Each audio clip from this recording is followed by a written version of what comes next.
بمصابنا الحسين عليه السلام، وجعلنا وإياكم من الطالبين لثاره. بس توسلا جملة زارز لزهر عاشوراء يمر زهر عاشورانا لأكبر العزان يوصوص لجمالكم زهر عاشورانا يوصوص لجمالكم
مخصوصا التماس دعاء وسيد خانم قام بفرس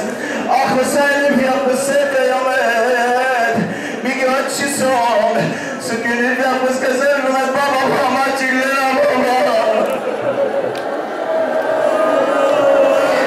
سالم في قصه فامل الليل يا بقى سكين في قص حزبت بابا تصفيتا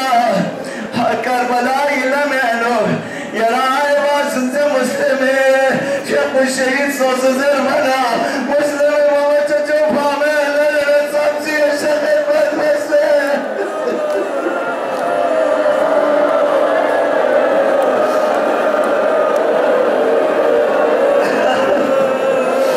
يا صاحب الزمان بابا نسيت بك نفتني بابا نفل اكبر صالح